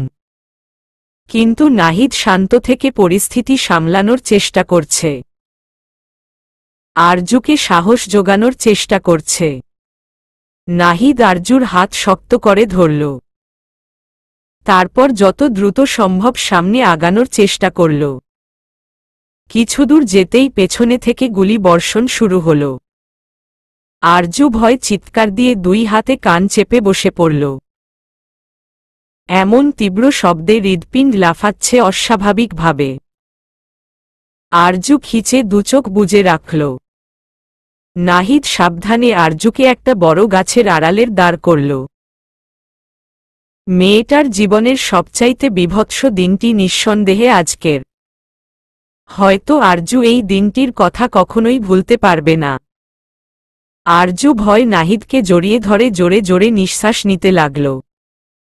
কেঁদে বলল, ওরা কি আমাদের মেরে ফেলবে? আমাদের সন্তান কি পৃথিবীর মুখ দেখবে না? কথাটা নাহিদের জন্য সবচাইতে বিষাক্ত বাক্য। সে আরজুকে শক্ত করে আলিঙ্গন করে বলল, মোটেও এমন হবে না। কিছুক্ষণের মধ্যেই আর্মি ফোর্স চলে আসবে। ওই যে দেখো সামনে হাইওয়ে রাস্তা, সেখান অবধি গেলেই নেটওয়ার্ক পাওয়া যাবে। তারা এই রাস্তা ধরেই আসছে। কিন্তু আমরা যাব কি করে? নাহিদ নিজেও চিন্তায় পড়ে গেল। গাছের আড়ালে থেকে দেখতে পেল বেশ কয়েকজন তাদের দিকে ধেয়ে আসছে। শুকনো ঢোক গিলে হাতের গান শক্ত করে ধরল। হেরে যাওয়ার ছেলে নাহিদ না, শেষ পর্যন্ত লড়াই করে যাবে। তাই সে পেছনে ফিরে শত্রুদের দিকে পাল্টা গুলি করতে লাগল। তীব্র শব্দে আরজুর কান ভো ভো করছে। সে নাহিদের পিঠ খামচে ধরে রাখল। ১০-১২ জন একাধারে নাহিদের দিকে গুলি ছুড়ছে। নাহিদ কোনো মতে নিজেকে বাঁচিয়ে তাদের দিকে পাল্টা গুলি ছুড়তে লাগল। হঠাৎ করেই একটা গুলি এসে লাগল নাহিদের পায়ে। তাৎক্ষণিক নাহিদ আর্তনাদ করে মাটিতে বসে পড়ল। মুহূর্তেই যেন মৃত্যু যন্ত্রণা ভোগ করল সে। আশেপাশে কি হচ্ছে আরজুর কিছুই বোধগম্য হচ্ছে না। আতঙ্কে মেয়েটা আর্ষ্ট হয়ে গেছে। হঠাৎ নাহিদকে কুকিয়ে উঠতে দেখে আরজু চমকে তাকাল। নাহিদের পায়ের দিকে তাকাতেই আতকে দুহাতে মুখ চেপে ধরল। আরজু যেন জমে গেল বরফের ন্যায়। প্রিয় মানুষটিকে চোখের সামনে এমন অবস্থায় দেখলে কেউ কি করে ঠিক থাকতে পারে? নাহিদ দাঁতে দাঁত চেপে যন্ত্রণা সহ্য করার চেষ্টা করছে। চোখ জোড়া ঘোলাটে হয়ে আসছে। আরজু নাহিদের পায়ে ধরে চিৎকার করে কাঁদতে শুরু করল। এই গভীর অন্ধকারে আরজুর আত্মচিৎকারের আওয়াজ যাতে শত্রুপক্ষর কান অবধি পৌঁছাতে না পারে তাই নাহিদ আরজুর মুখ চেপে ধরল। আরজু দেখল নাহিদের হাত অসম্ভব কাঁপছে। আরজু বুঝতে পারছে তার নেতা সাহেবের ভীষণ কষ্ট হচ্ছে। নাহিদ ঠোঁটে আঙ্গুল রেখে বলল, হুশ, শব্দ করো না আরজু। আরজু নিচু স্বরে ফুঁপিয়ে কাঁদতে কাঁদতে বলল, মানুষ এতটা জঘন্য কি করে হতে পারে? অর্থ, ক্ষমতার লাভে অন্য কারো ক্ষতি কি করে করতে পারে এরা? এদের মধ্যে কি কোনো মনুষ্যত্ব নেই? নাহিদ ঝাপসা চোখে আরজুর দিকে তাকাল। পৃথিবী সবচাইতে রূপবতী নারীটিকে এমন অসহায় অবস্থায় দেখে মনে হল রূপবতী মেয়েদের ভাগ্য ভালো হয় না। না হলে এই মেয়েটার আজ এই পরিস্থিতির মুখোমুখি হতে হতো না। নাহিদের ভীষণ খারাপ লাগল। নিজের শারীরিক যন্ত্রণা ভুলে আরজুকে নিয়ে চিন্তিত হয়ে পড়ল। আরজু কি করবে বুঝতে না পেরে গলার ওড়না নাহিদের পায়ে চেপে ধরল। নাহিদ ব্যথায় চোখ মুখ খিচে রেখেছে। এই মানুষটা এত যন্ত্রণা সহ্য করছে কি করে? আরজু কাঁদতে কাঁদতে বলল, আপনার ট্রিটমেন্ট প্রয়োজন নেতা সাহেব। নাহিদ গাছে মাথা হেলিয়ে দিয়ে চোখ বুজে বলল, আমার তোমাকে প্রয়োজন আরজু। তোমাদের নিরাপত্তা রক্ষা করা প্রয়োজন। কিন্তু নিজেকে ভীষণ দুর্বল লাগছে। নাহিদ আর চোখে দেখতে পেল পেছনের লোকগুলো তাদের কাছাকাছি চলে এসেছে। আরজু আতঙ্কিত হয়ে পড়ল। নাহিদ চোখ বুজে দীর্ঘশ্বাস ছাড়ল। আরজুর পেটে আলতো ছুঁয়ে দিল। তার মনে হল ভেতর থেকে ছোট্ট ভ্রূণটি চিৎকার করে বলছে, পাপা আমি কি এই পৃথিবীতে আসতে পারব না? এই হায়নার দল কি আমাকে এই পৃথিবীর বুকে আসতে দিবে না? নাহিদ নিচের ঠোঁট চেপে নিজের কান্না রোধ করল। পুরুষদের নাকি কাঁদতে নেই, কিন্তু নাহিদের চিৎকার করে কাঁদতে ইচ্ছে করছে। শরীরের কষ্টের চাইতে মনের কষ্ট দ্বিগুণ বাড়ছে। আজ যদি সে নিজ স্ত্রী সন্তানকে রক্ষা না করতে পারে তবে সে কিসের নেতা? কিসের এত ক্ষমতা? চলবে।